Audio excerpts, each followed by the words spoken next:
Why don't the people love me? They used to love me with Elmo. Well, yeah, but you also got Elmo addicted to crystal meth. Fozzie, by the way, we're rolling, right? Oh, sheesh, hold up. You're tearing up and shit. Let me wipe you down. Hold up. There you go. You got a little bit of coke on your nose. You want me to get that too? Don't wipe my nose. Okay, I won't wipe your nose, buddy boy. It's good to be back. Jinu, play the music to cue in the people. All right, you got it.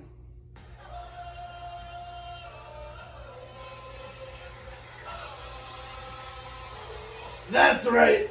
We're talking about, why'd you shut it off? Well, I just thought, you know, the music was going to overrun. You didn't think it was going to run the whole episode, did you? Indigenous people. We're transitioned, but yeah. But more specifically, we're talking about Native American mascots. And this topic hits home for me so much more. Because I used to go to a school called Sewanaka, and our mascot was the Indian.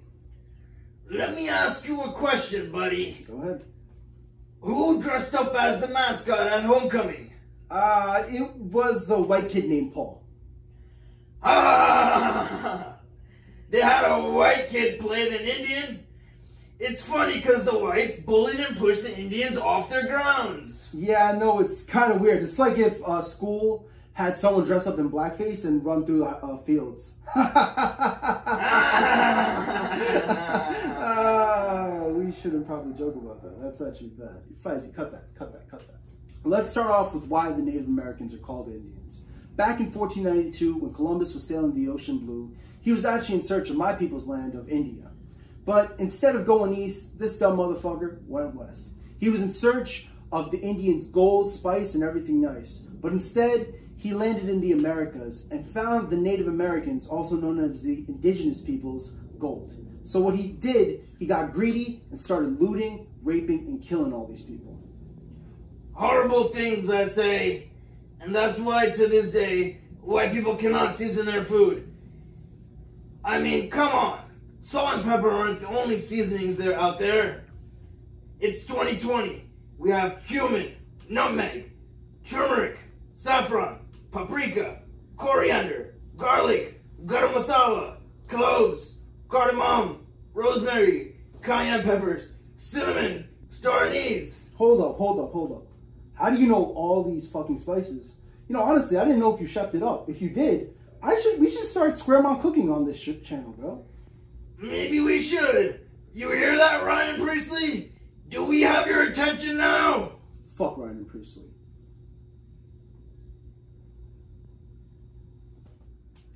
Then in the 1600s, pilgrims were trying to flee religious persecution in Europe.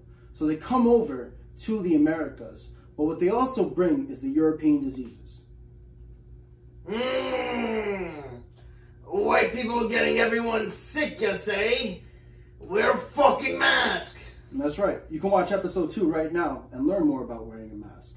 But also another thing that happened was the pilgrims didn't come over here with food, or they ate it all on the boats. So they were in search of food and they were very hungry. So what they started to do was steal from the Indians and loot from their graves and their stashed hideouts. And the Indians weren't too happy about this. So they started fighting amongst themselves between the pilgrims and the Indians. And to be honest with you, the Indians ended up being civil with these pilgrims. They would go on to have a 3-day feast and celebrations which today are known as Thanksgiving, and they lived happily ever after. Well, technically that's... Shh! It was supposed to be a dramatic pause. Do you not read the script? Come on, man. I write the fucking scripts, man. Let's do the scene. Just redo it. Come on. All right, we'll redo it. They go on to have a 3-day feast and celebrations, which today is known as Thanksgiving, and they lived happily ever after.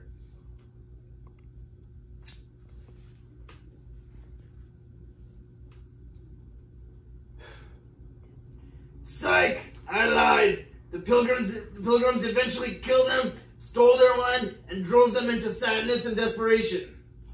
You know this is a children's show, right? We make this show for kids. You're made it mad, sad, and depressing. Mr. Rogers would never do that. I blame the education system for not teaching the children. Blame the system. All right, we'll blame the system. Now, you're probably wondering, why did we go into the history about the Native Americans?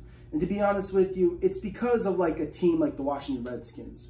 Back in the day, Redskins was used as a derogatory term to describe the Native Americans. There were posters saying $200 to scalp a Redskin.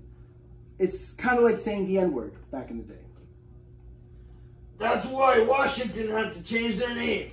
But knowing Dan Schneider, I wouldn't be surprised if he renamed the team the Washington N-words. Yeah. And also another thing, this isn't just a pro sport issue. This is going down to the high school level. Take Long Island, for instance. There's a team called the Syosset Braves, used to be called that.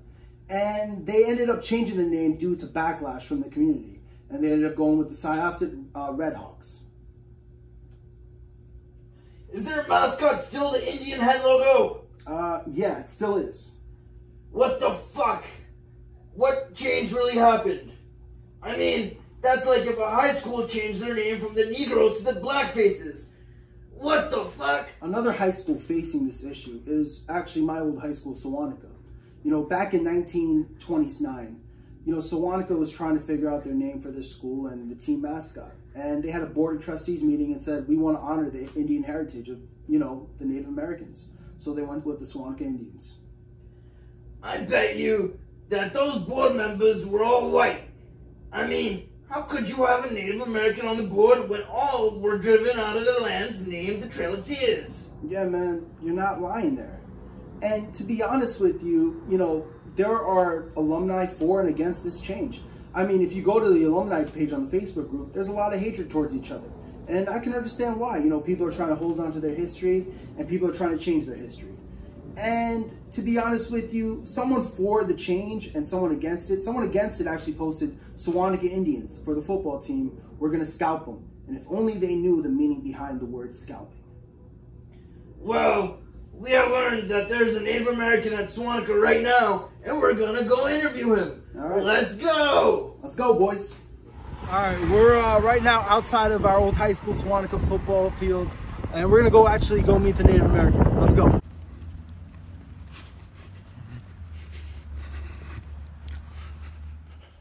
Here we are with the only Native American here at Sewantika. State your name and where you're from. He said his name is Paul. Now, Paul, do you find the Sewantika Indians' name and logo offensive? He said no, because he is the logo. How can he find himself offensive? This is absolutely stupid. Why are we talking to this thing? Yeah, whoever wrote this is a moron. You know, when you think about this whole, you know, dilemma, this whole problem, you have to understand that there are people on the other side who find this very offensive. You know, I can't really speak from their point of view, but I can speak from mine. You know, do I find names like Braves, Chiefs, Warriors, you know, Seminoles, Braves offensive? No, I don't. I think if you can honor those people's heritages and traditions, it should be fine. But names like Indians and Redskins is 100% offensive because those were using a derogatory term to explain these people way back in the day. You know, and if you just don't understand that, you're probably part of the problem. And if you're not down with that, I got two words for you. Hoka hey.